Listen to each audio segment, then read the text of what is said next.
မင်္ဂလာပါခင်ဗျာမနေ့က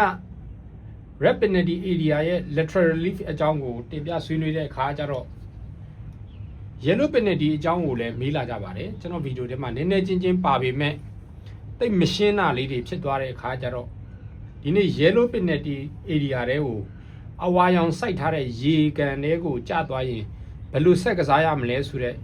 မိကွန်းလေးအတွက်ဒီနေ့သင်ခန်းစာလေးတစ်ခုတင်ပြဆွေးနွေးခြင်းပါတယ်ဒါကတော့တီကွန် area ပါဒါကတော့ penalty area ပါဒါက bunker ဒါက putting green ကျန်တာအားလုံးက general area အဲ့ဒီမှာကျွန်တော်တို့တီကွန်ကနေရိုက်လိုက်တဲ့ဘောလုံးကအဝါရောင် yellow penalty area တွေကိုကျသွားတယ်ရိုက်လိုက်တဲ့ဘောလုံးက yellow penalty area တွေကိုကျသွားရောဘယ်နေရာမှာဆက်ကစားရမလဲဆိုတဲ့ကိစ္စတစ်ခုပေါ်လာပါတယ်အဲ့တော့ penalty area တွေကိုကြားတိုင်းမှာအရင်ဆုံးသိထားမယ့်နေရာဒီ penalty area တွေကိုဖြတ်ဝင်တဲ့အမှတ်သိထားဖို့လိုပါတယ် point of entry ပါအခုဖြစ်စဉ်မှာတီကွန်ကရိုက်လိုက်တဲ့ဘောလုံးဒီနေရာရောက်သွားရင်ဒီနေရာဒီဖြတ်ဝင်အမှတ်ဖြစ်ပါတယ် ace ပါဒီနေရာလေးဒီဖြတ်ဝင်အမှတ်ကနေပြီးတော့မှသူကအဝါရောင် penalty area မှာဘေးတိုက်တက်တာခွင့်ဆိုတာမရှိပါဘူးသူ့မှာရွေးချယ်ခွင့်2မျိုးပဲရှိပါတယ်ပထမတစ်ချက်ဒီမူလနေရာကနေပြန်ရိုက်တဲ့ stroke and distance ရွေးချယ်ခွင့်ရှိပါတယ်မူလနေရာပြန်ရိုက်ပါပြစ်ဒဏ်တစ်ချက် one stroke penalty နဲ့မူလနေရာနဲ့ပြန်ရိုက်ရမယ်ဒီမှာကြာသွားရင်ပြန်ရိုက်တဲ့ဘောလုံးက fairway ထဲရောက်မယ်ပေါ့ဒါဆိုရင်ပြစ်ဒဏ်တစ်ချက်နဲ့ရိုက်3ဖြစ်သွားပါတယ်ဒုတိယရွေးချယ်ခွင့်တစ်မျိုးထပ်ပြောပြပါမယ်ဒီနေရာကနေပြန်မရိုက်ချင်ဘူးဆိုလို့ရှိရင်ဒီအလန်တိုင်းရဲ့ဖြတ်ဝင်အမှတ်ရဲ့တစ်ဆက်တည်းဆက်ဆွဲမြင်းဒီ line ပေါ်မှာ draw ချလို့ရပါတယ် draw ချပြီးကစားလို့ရပါတယ်အဝါရောင် penalty area မှာဒီရွေးချက်ခွင့်2မျိုးပဲရှိပါတယ်ခင်ဗျာအနီရောင် penalty area မှာတော့ရွေးချက်ခွင့်က3မျိုးရှိပါတယ်အဝါရောင်မှာ2မျိုးပဲရှိပါတယ်ကဲဆိုပါစို့ဒါလေးကိုဖြတ်လိုက်မယ်ကျွန်တော်ရိုက်ချက်ပုံစံလေးပြောင်းကျင်လို့ပါဒီကနေရိုက်လိုက်တဲ့ဘောလုံးဒီနှခမ်းကိုထိပြီးတော့မှရေထဲပြန်ကျသွားတယ်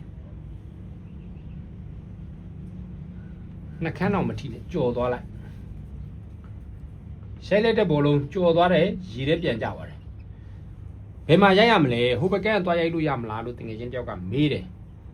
ဒါပေမဲ့ penalty အဝါရောင်ရဲ့သတ်မှတ်ချက်ဒီဖြတ်ဝင်မှတ်ကိုကြည့်ပါ back on the line ပဲရပါတယ်ဒီ line တစ်လျှောက်ဒီဖြတ်ဝင်မှတ်ကိုဆုပ်ဆက်ဆွဲမြင်းဆိုတော့ဒီနေရာပဲရပါတယ်ဒီ line တစ်လျှောက် draw ချဘောလုံးဒီဘေးဘယ်ညာဒုတ်တပြန်တွင်းရှိတယ်ဆိုရင် relief area ထဲမှာရှိတယ်ဆိုလိုချင်တာကအဝါရောင် penalty area ထဲမှာကျသွားပြီဆိုဖြတ်ဝင်မှတ်နဲ့အလန်တိုင်းနဲ့ဆက်ဆွဲမြင်းနဲ့အပေါ်မှာပဲ draw ချရိုက်လို့ရတယ်ဒုတိယရွေးချယ်ခွင့်ဒီတီကွန်ကပဲပြန်ရိုက်လို့ရတယ် stroke and distance နဲ့ back on the line relief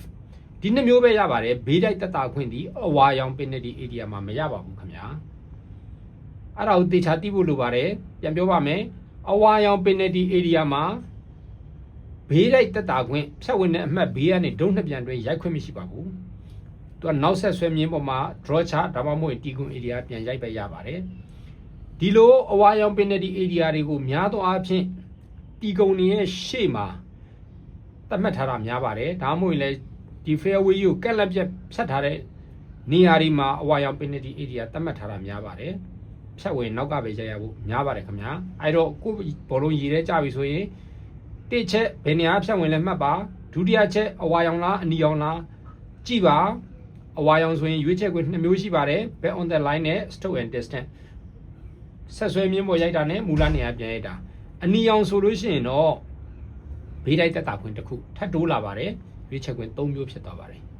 ဒါလို့ဆိုရင်တော့ yellow penalty area နဲ့ပတ်သက်တာလေးရှင်းပြီထင်ပါတယ်